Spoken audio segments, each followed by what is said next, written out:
দুনিয়ার টাকা পয়সার লোভে পড়ে গেছো, দুনিয়ার মুখে এমন ভাবে তুমি দুনিয়াকে আঁকড়ে ধরেছ যেমন জানি এই দুনিয়া তোমাকে এমন ভাবে পাকড়াও করে ধরেছে।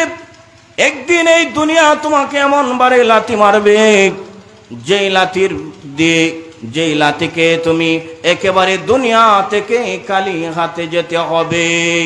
এই দুনিয়াকে কেমন ভাবে ধরেছ, এই দুনিয়ার রং তামাশায় পড়ে তুমি আল্লাহ রব্বুল আলামিনকে ভুলে গেছো। এই দুনিয়াকে তুমি মনে করতেছো সব কিছু, এখানে রং তামাশা যা করতেছ, আনন্দ ফুর্তি যা করতেছ, তুমি হারাম খেতেছ, তুমি হারাম উপভোগ করতেছ, মন্দ কাজের মধ্যে তুমি লেগে আছো। অথচ আল্লাহ রব্বুল আলামিনকে তুমি এই দুনিয়ার মধ্যে পড়ে ভুলে গেছো। আল্লাহ রব্বুল আলামিন বলেন, ও আমার বান্দা বান্দি, তোমরা যারা এই দুনিয়ার পিছনে পড়ে গেছো, এই দুনিয়াকে ভালোভাবে আঁকড়ে ধরেছ, আল্লাহকে ভুলে গেছো, নবীকে ভুলে গেছো, কোরআনকে ভুলে গেছো, হাদিসকে ভুলে গেছো, নামাজ পড়ো না, রোজা রাখো না, আল্লাহ রব্বুল আলামিনের কথা মানো না।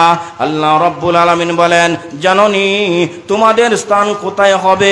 ফাইনাল জাহিমা হিয়াল মাওয়া, তোমাদের স্থান হবে, তোমাদের ঠিকানা হবে জাহান্নাম, সেই জাহান্নামের মধ্যে তোমরা যেতে হবে। তারপরে আল্লাহ রাব্বুল আলামিন বলেন, ওয়া আম্মা মান খাফা মাকামা রাব্বিহি ওয়া নাহান নাফসা আনিল হাওয়া। আল্লাহ রাব্বুল আলামিন বলতেছেন, যারা তার প্রভুর সম্মুখে, যারা তার প্রভুর সাক্ষাৎ করাকে ভয় করে এবং নিজেকে মন্দ কাজ থেকে বিরত রাখে, আল্লাহ রাব্বুল আলামিন তাদের ঠিকানা কোথায় হবেন? আল্লাহ রাব্বুল আলামিন বলেন, ফা ইন্নাল জান্নাতা হিয়াল মাওয়া, তাদের ঠিকানা হবে জান্নাতে। আল্লাহ রাব্বুল আলামিন মানুষদেরকে বলতেছেন, ও পৃথিবীর মানুষেরা, তোমরা দুনিয়াকে আঁকড়ে ধরলে, দুনিয়ার পিছনে পড়ে গেলে, এই দুনিয়ার পিছনে তোমরা পড়ে গিয়ে আল্লাহকে ভুলে গেছ, আল্লাহ রসুলকে ভুলে গেছ। এই দুনিয়াকে আমরা এমন ভাবে আঁকড়ে ধরে ফেলেছ, এই দুনিয়াকে ধরার কারণে তোমাদের স্থান হবে জাহান্নাম।